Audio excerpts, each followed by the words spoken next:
Se te ocurre algo, quisiera que sí, solo por saber que no me dirijo a una pared. Si la luz no te atrae, si tu mundo es tan gris, trata de sentir más allá de ti.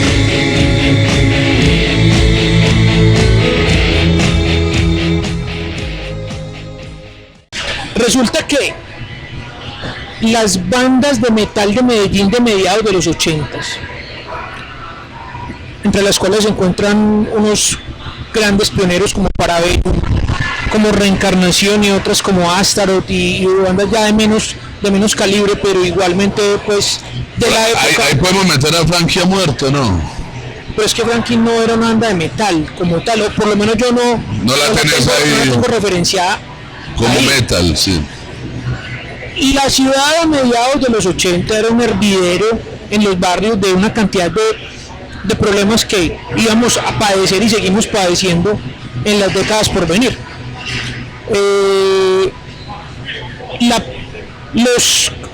Es que así empezó mi libro, así empecé a escribir cómo nació el rock en la ciudad. O sea, que te fuiste al comienzo. Entonces, no, voy a tratar de hacerlo corto para que me entiendan.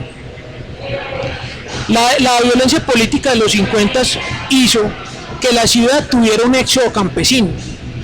Personas que vivían un gran nivel de violencia en sus comunidades rurales, buscando obviamente salvar sus vidas, se vinieron para las ciudades. En este caso se vinieron para Medellín, que era obviamente pues la capital de Antioquia y la segunda ciudad en importancia del país, siendo Medellín un pueblo grande, parroquial, etcétera. Pues llegaron estos campesinos y se fueron acomodando en la periferia de la ciudad. Llegó uno, hizo su ranchito, llegó otro, hizo el ranchito al lado y otro, entonces ya formaron un barrio y luego formaron una comuna y así empezó la ciudad a expandirse. ¿No es cierto? Los hijos de estos campesinos fueron muchachos a los cuales les llegó el rock por casualidad. Viajeros que venían de Europa, de Estados Unidos, trajeron grabaciones y trajeron vinilos, acetatos de esta música que de inmediato, como era una música rebelde, contestataria, se regó como pólvora en todas estas tierras. Ahí podemos hablar de la bronca que la curia le empezó a agarrar al rock, el establishment empezó a mirar el rock con malos ojos porque estos muchachos que trajeron esta filosofía tan extraña que eran los nadaístas, Gonzalo Arango cuando hace su manifiesto por allá a finales de los 50 o principios de los 60, no estoy seguro, y dice no dejaremos ídolo en pie, haciendo alusión a que iban a irse en contra de lo establecido, y obviamente la banda sonora de esta rebeldía era el rock and roll. Entonces llegaron los peludos, llegó la marihuana, el hipismo, llegó el festival de Ancón y llegó la represión del Estado, porque aquí, como costumbre en esta ciudad, aquí le disparamos a lo que no entendemos. Aquí primero disparamos y luego preguntamos qué pasa. Yo digo que más que en la ciudad, en el país, ¿no? En el país creo que vemos mucho eso todos los días. Por supuesto que sí. Primero actuamos y después preguntamos el porqué de las cosas. Es parte de nuestra sí, desafortunadamente. Entonces, resulta que a los nadaístas los excomulgaron, el ser rockero y vestir de tener pelo largo implicaba ser un paria de la sociedad, ir en contra de las buenas costumbres. Entonces, eso pasó en los 70s con este rock and roll. De hecho, por si no lo sabías, Ancón le costó el puesto a Villegas, que era el alcalde de la ciudad. De esa época. Claro, es que le costó el puesto. Era irse en contra de todo, y el haber dado esos permisos era haber permitido toda esa escena en Menate, la iglesia en esa época droga, lujuria, alcohol, música, había de todos. Bueno, entonces los hijos de esos hippies en los 80s, rodeados no solamente de pobreza, sino de una violencia emergente, un Pablo Escobar que empezaba a erigirse como el capo de capos, con un ejército de sicarios pagados que obviamente sacaba de esas comunidades pobres tras la promesa del dinero fácil. Claro, de sacar la cucha adelante. Exactamente. Entonces, ahí en ese avispero en que estaban esas comunidades pobres, llegó el metal como llegó el rock, procedente de viajeros que lo trajeron a Medellín, y como era una música obviamente rebelde y contestataria, impactó profundamente la juventud de esas comunidades. Entonces, estas comunidades empiezan a generar sus propias bandas, a generar sus propios músicos, que tenían un mensaje muy fuerte para decir, que no tenían las herramientas para decirlo bien, pero había que decirlo de cualquier manera, había que sacar eso. Entonces, como no tenían acceso a las guitarras, hicieron guitarras hechizas.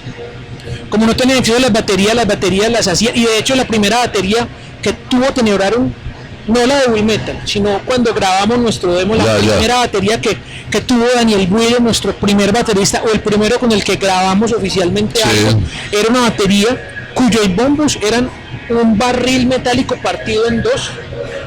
Los toms eran canecas de cartón corrugado, y los parches eran de cuero de vaca, parches que había que mojar, secar con un secador para que dieran cierto tono. O sea, era totalmente hechizo, o sea. Es decir, y de esa manera, con esos instrumentos y con esa rabia contenida, sin saber nada de técnica, solo con mejor dicho, es que el metal de esa época fue el grito de guerra de los oprimidos. Así es simple. No, y sigue siendo, diría yo. Lo que pasa es que ya le empezamos a cantar también al amor y a otro resto de cosas. Pero yo creo que en el caso del metal de Medellín es muy particular, porque ese metal de Medellín fue la punta de lanza del metal en el país. El metal empezó aquí y el rock pegó muy fuerte aquí, y hay una explicación para ello. También. Mira que todo se empieza a conectar, todo se conecta. Sí. El rock en Medellín pegó muy duro, más que en el resto del país, simplemente porque las disqueras tenían sede aquí. Sí, claro, aquí quedan Sonoros, Fuentes, Victoria, todas. Aquí empezaron a editar lo que estaba de moda en Estados Unidos. Estaba pegando la ola del heavy metal británico con Iron Maiden, y empezaron ellos a copiar y a vender aquí también. Bueno, ya llegaron los 80 y llegó también mucho material por medio de las emisoras, claro, ¿no? Ahí llegamos nosotros en esa época en Veracruz. Pero entonces aquí viene el tema con el metal, que enseguida más adelante te lo explico bien. Las disqueras empezaron a prensar cosas acá, entonces las bandas empezaron a buscar la manera de grabar aquí, porque no tenían contactos, no tenían plata, no tenían nada. Con mucho esfuerzo empiezan a grabar aquí localmente, pero es que aquí localmente los ingenieros de sonido en los 80s no eran ingenieros, sino que eran teguas, gente que grababa corridos mexicanos, grababa vallenatos y para de contar. Sí. Entonces llega un personaje como Piolín, el de Reencarnación, con su lema religión y política para la puta de la mierda, porque ese ha sido el grito de guerra de Piolín, y más en esa época, y llega y se encuentran con el man. El estudio que había aquí era el estudio de Gabriel Raymond, que era un muy conocido cantante de corrido. De música popular, sí. Exactamente. De hecho murió hace poquito, Gabriel Raymond, ¿no? Sí. Entonces, fue como un choque entre dos mundos. Fue como cuando se encontraron los españoles con los indios. No hablaban, ninguno hablaba el idioma del otro, y eso se armó un mierdero, Y llegaron estos manes sin saber de un carajo, con instrumentos de hechizos, con los pedales de hechizos, la distorsión así más crispetuda hechiza, y se encuentran con un tegua que no sabe si no es vallenato, que no sabe cómo microfonear una batería. Oído brillante, oído brillante. Pero muy brillante, Sí, brillantísimo. Y estos manes llegan sin entender para qué sirve un amplificador, meten directamente ese viajado, esa guitarra hechiza con esa distorsión hechiza y le mandan eso a esa consola y queman canales allá. Eso fue la locura y sacaron un sonido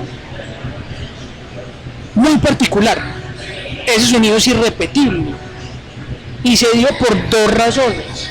Una fue, ellos no sabían grabar, el ingeniero no era ingeniero que tampoco sabía cómo grabarlos, no hablaba el mismo lenguaje, y a eso súmele que las disqueras locales reciclaban el vinilo.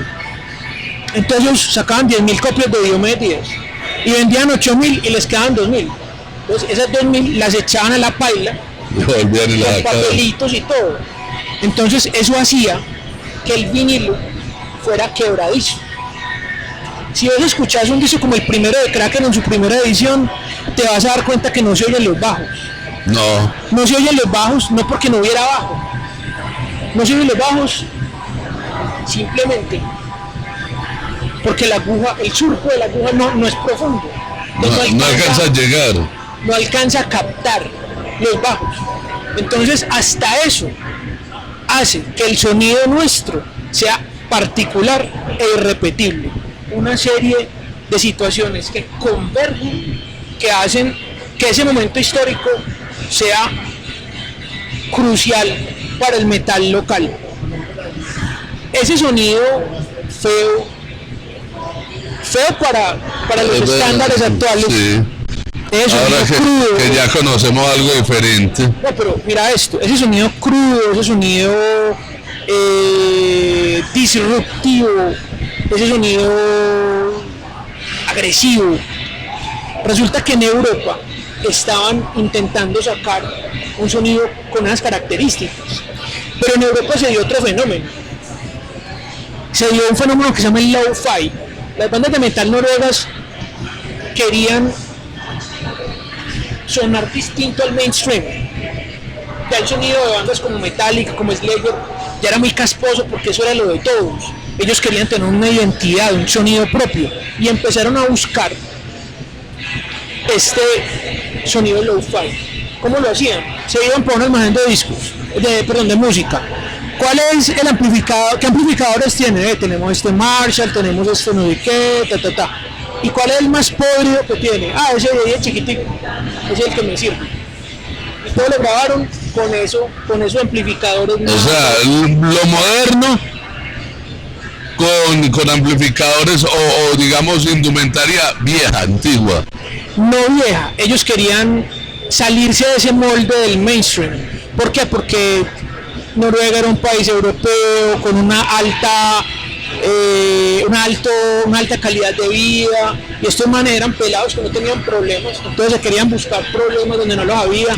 Entonces muchos se volvieron comunistas porque tenían el peligro de Rusia al lado. Entonces era en esa época de la cortina de hierro, la Unión Soviética era el enemigo y todo el mundo, la sociedad noruega de pelo parado, y estos manes, sí, están muy asustados, pues puta, nos vamos a volver anticristianos, nos vamos a volver comunistas para cagarnos en todos ustedes. O sea, era el sinónimo de la rebeldía por algún lado, o sea, llevar la contraria por cualquier lado, y la iglesia era muy marcada. Exacto. Sigue siendo. El catolicismo en Noruega era muy fuerte y ellos se volvieron anti todo eso. Y lograron sacar este sonido lo-fi tan particular. Y cuando ellos encuentran que en un país remoto y lejano, en una república bananera, hay un sonido con el cual ellos identifican, wow, hay un clic, hay una conexión, y esas bandas antioqueñas, como Parabellum, como Reencarnación, empezaron a convertirse en referentes y en modelos a seguir. Entonces, allá. Noruega. Entonces hay una historia al respecto muy interesante. No, yo creo que si nos vamos a entrar a eso nos toca para ahí tener 4 o 5 programas hablando con toda esta poca información que tiene David, y de verdad que vale la pena. Bueno, pues entonces, ¿para dónde iba yo con todo esto? ¿De dónde viene Tenebraron? Tenebraron viene de ahí, de este choque cultural, de todo este despelote, en esta violencia que afecta la vida, el común de la gente, de estos sonidos crudos que son el grito de la opresión, el grito de los que no tienen esperanza, el grito de los que no tienen oportunidades, es el grito de guerra de los oprimidos, y nosotros somos hijos de eso. Pues sus inicios fueron también muy violentos, una música muy básica, muy cruda. Así empezamos, y a medida que fue pasando el tiempo y fue creciendo en mí, digamos, la capacidad de discernimiento musical, de entender que hay formas diferentes, que la música es amplia y que uno puede fusionar cosas, empieza nuestro sonido a depurarse, ¿cierto? Y empezamos a crecer. En 2019, cuando yo empecé a escribir, a encontrarme con mi pasado, decidí no dejar en el olvido todas estas cosas maravillosas que habíamos hecho. Sí. Porque muchas cosas de los 80 se perdieron. Mucho. Pero muchísimo, demasiado, por eso, por lo que hablamos ahora, porque eso no le importaba a nadie, era el momento y ya. Por ignorancia, por radicalismo, por muchas cosas. Y yo dije, yo no voy a dejar perder mi historia. Entonces lo que hice fue empezar a desenterrar lo que tenía y empezar. Haga de cuenta que me encontré la Mona Lisa, hermano, así, me la encontré en el chiquero, la cogí, la limpié, le eché trementina, le rescaté los brillos, le puse un marco y la colgué, y cuando la vi, ay, fue puta, en serio, eso fue lo que yo hice. Bueno, ¿dónde encontraste la grabación original de esa? No, la grabación del Vuelo de las Almas ya estaba en CD. La grabación del Blood and Tears, entonces, después de todo esto de los 80 y los 90, Jorge Montoya ya no estaba con Carbure, pero había aprendido, hizo su estudio, grabamos allá y tuvimos la fortuna y el suficiente entendimiento para comprar las sesiones de grabación. ¿Para qué las compramos? Ahorramos un poquito más para poderlas comprar. ¿Para qué vamos a comprar esto? Ni puta idea, comprámoslo y tengámoslas ahí. Y ahí las tuve 25 años. Y ahora las las sacamos. Yo tengo eso. ¿Qué hago? Lo primero es quién maneja ese formato ADAT, porque eso se descontinuó y eso es como, haga de cuenta, la edad de piedra. Esos son como los jeroglíficos egipcios del audio. Sí. Entonces necesitaba quien tradujera eso. Me di a la tarea de averiguar y había una persona en Medellín que lo hacía, que era un señor de Codiscos. Le entregué el material, me cobró un dinero, me devolvió mis canciones, track por track, recuperó track por track. Es decir, tuve la posibilidad de mezclar nuevamente las canciones en un formato digital. O sea, esa sí es la verdadera remasterización. Esa es la remezcla. Vamos para allá, sí. Vamos para allá. Esa es la remezcla. Entonces, decidí yo, porque los integrantes de Tenebraron de esa época no quedan ninguno, solamente yo. Y los derechos, digamos, del nombre y eso son míos, entonces, pues, era mi decisión simplemente. Sí.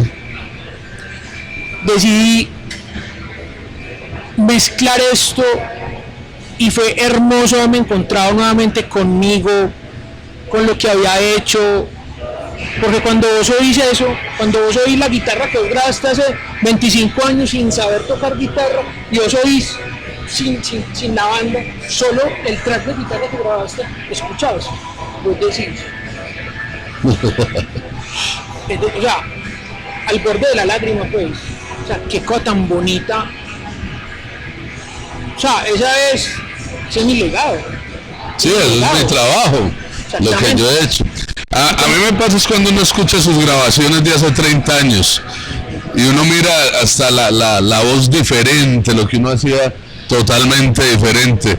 Y en estos días también por allá escudriñando encontré un poco de grabaciones.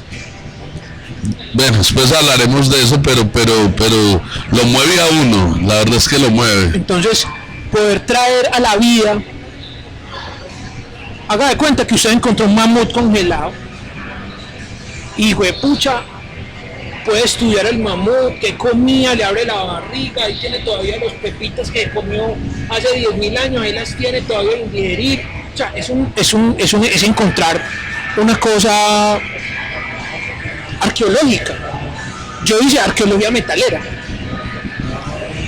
Y luego, después de tener el disco remezclado, poder buscar un estudio profesional y encontrarlo en Medellín, que es el estudio de Jairo Sanz, que es el estudio, yo diría que está en el top 3 estudios del país. Y poder darle a ese sonido primitivo el color de hoy. No, eso es la locura china. Haga cuenta, usted encuentra una foto de la segunda, usted encuentra un video de la Primera Guerra Mundial, que yo de hecho lo vi. Y usted a esas fotos de la Primera Guerra Mundial, usted les da color y les da movimiento. Hay un documental en Netflix sobre la Primera Guerra Mundial a punta de fotos con movimientos y hacen una narración a partir de ahí a color. Eso es la cosa más hermosa del mundo. No, y eso fue lo que yo me encontré. Entonces logré hacer Blood and Tears, que fue nuestro segundo álbum. Entonces ya llevaba 2. El vuelo de las almas remasterizado, es decir, la misma mezcla pero con mejor sonido. Sí. Y el segundo, que era Blood and Tears, completamente era lo mismo pero distinto. O sea, la felicidad más grande. Sí, ya tuvo más componentes.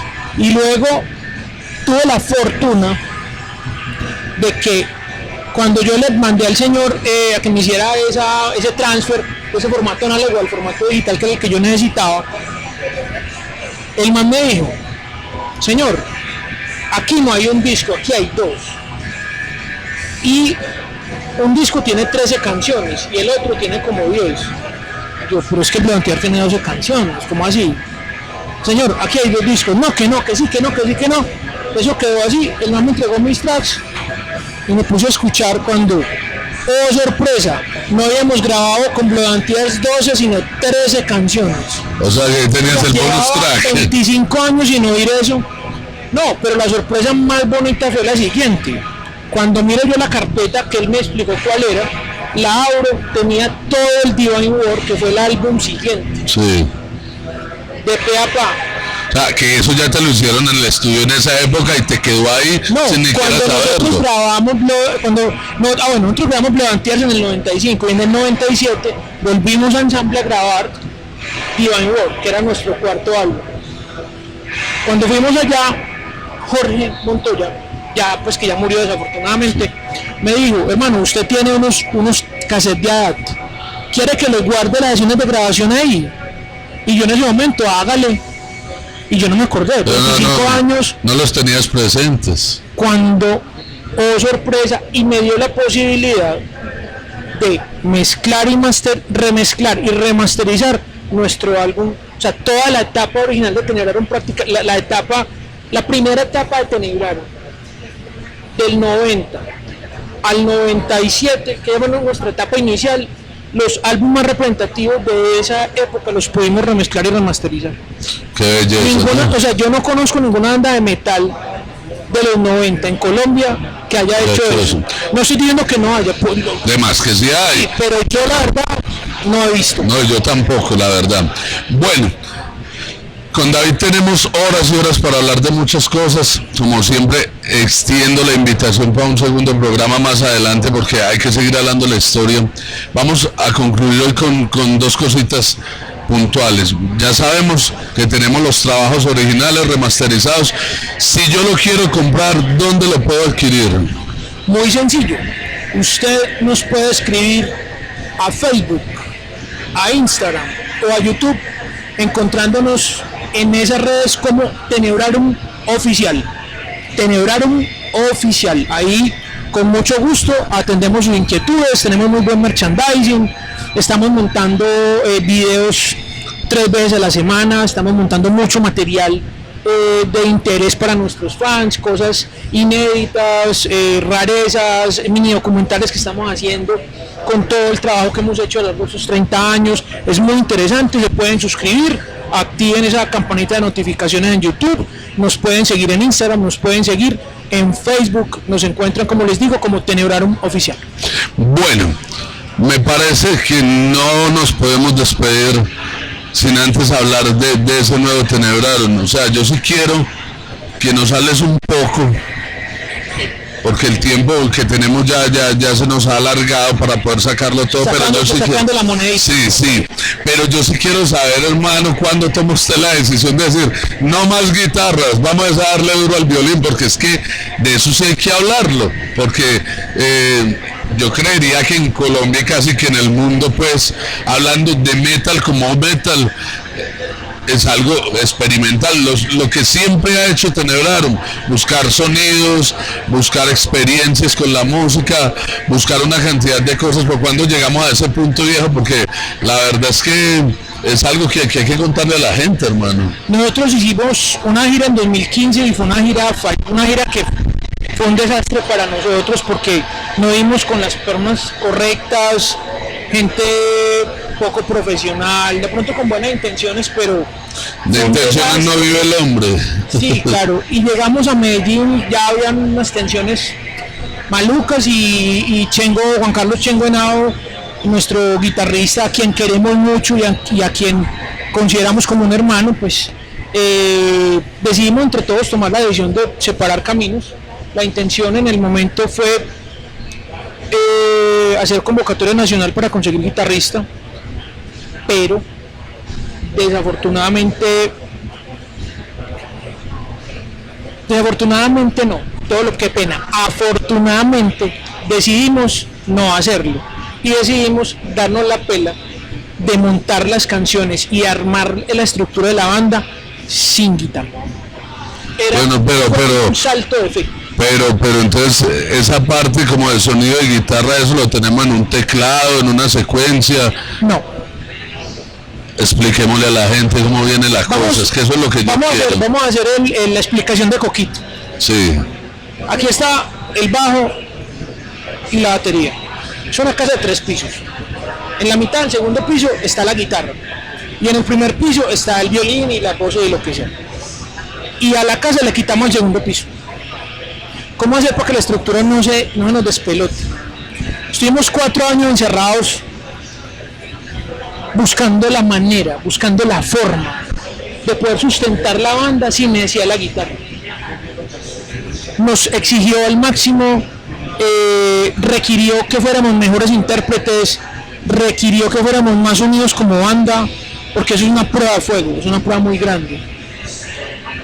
Nos tocó reinventarnos, buscar los sonidos. A mí me tocó reaprender mi violín, buscar otras maneras, otras formas. Igual le pasó al bajo, igual le pasó a nuestro teclista, que también es el vocalista. Y así poder encontrar la solución a este intríngulis en que estábamos. Una disyuntiva, ¿qué hacemos? No queremos meter a nadie, la banda sin la guitarra suena distinto. ¿Cómo hacemos para sustentar? Hermano, 4 años hasta que pudimos crear un disco que se llama Las 11 Formas del Horror. Las 11 Formas del Horror es un disco conceptual que se caracteriza por volver a las raíces, por tocar un metal muy agresivo, muy crudo, pero no, al mismo tiempo con 30 años de experiencia, poniendo al servicio de la banda todo lo aprendido, no solo como músicos individuales, sino como colectivo, y logramos darle a la banda un sonido y un color único. Que es el color que yo quiero que todos ustedes vayan, lo busquen, porque todo lo encuentran en las redes sociales. Antes de irnos, Juan Carlos, va a pedir un favor, por allí tiene David su instrumento, porque es un violín muy especial. Vamos a... No lo voy a poner a tocar si no quiere. Este no es el especial como tal. No, sí, pero todos son, sí, a ver, tengamos acá, todos son especiales, todos tienen su parte, entonces vamos a mostrar. Oiga, ¿alguna vez ha tocado con Alfredo de la Fe? Que ese hombre hizo cosas muy especiales con el violín, ¿no? Pues la verdad nunca he tocado con él, pero lo conocí porque su novia era vecina mía, entonces se mantenía con la novia y nos... ¿qué más mi hermano en pantaloneta? Entonces, con la chanclita allá afuera de todo. Sí, sí. Bueno, venga, le tengo el micrófono para que usted saque esa preciosura. Vamos a mostrarles qué es lo que estamos haciendo, ¿sí o no? Ya, a ver, acá está. Bueno, normalmente los músicos bautizan sus instrumentos. ¿Usted por ejemplo, lo tiene bautizado o no? No, este hijo de perro no tiene nombre, no, mentira, no, no, la verdad no, pues Lucille no, como la de, la de Vicky no. Bueno, este violín es un violín muy especial, es un violín electroacústico, es un ud de 5 cuerdas. Un violín normal tiene 4, este tiene una quinta cuerda, lo cual le da un sonido más grave, más profundo. Hay violines eléctricos wood hasta de 7 cuerdas.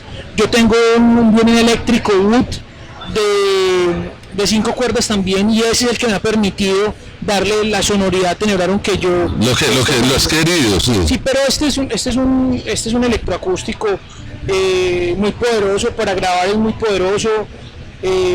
¿Cuánto tiempo lleva con usted? Desde el 2013. Desde el 2013. ¿Cuántos violines tiene? 5.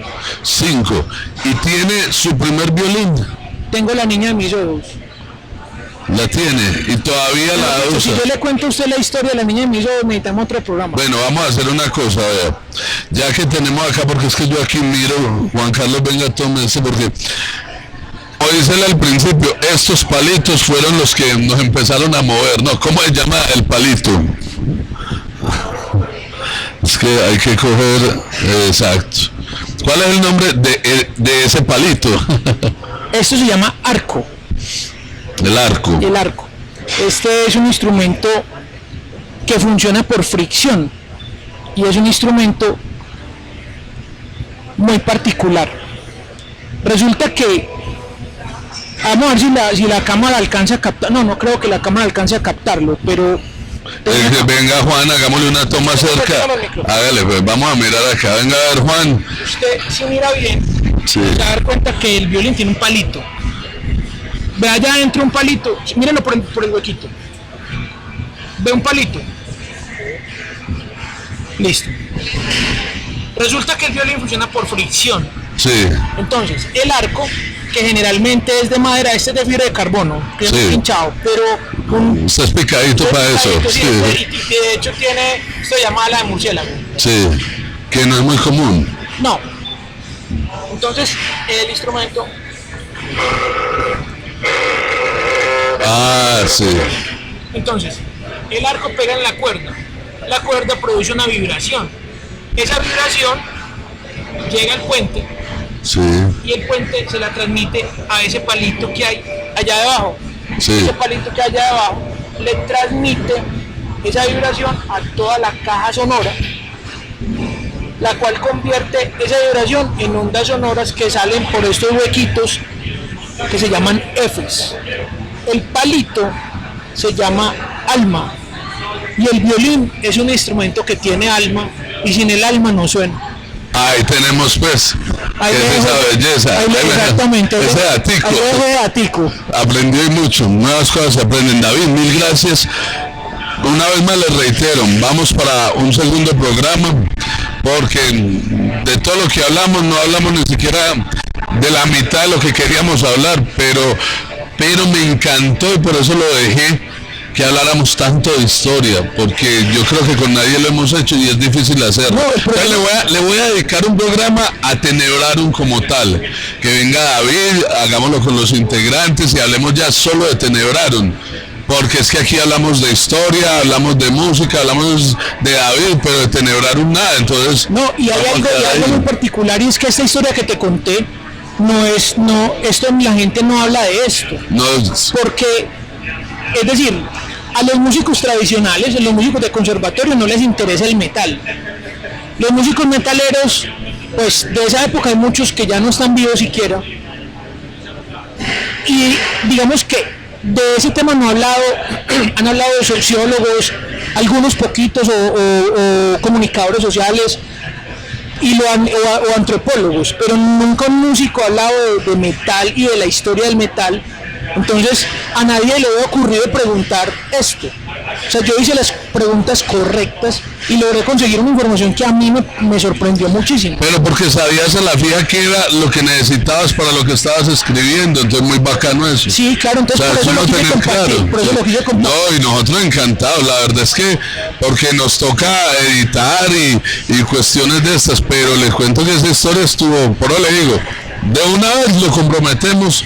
Vamos a hacerle ya un programa dedicado a Tenebrarum porque ha tenido muchas facetas, muchas épocas, vamos a hablar de integrantes, vamos a hablar de todo. Mucho por contar. Y podríamos hacer un tercer programa hablando de todo el libro que tiene David escrito, aún no sale, pero vamos a meternos dentro de ese libro y vamos a hablar Pues de hermano, eso.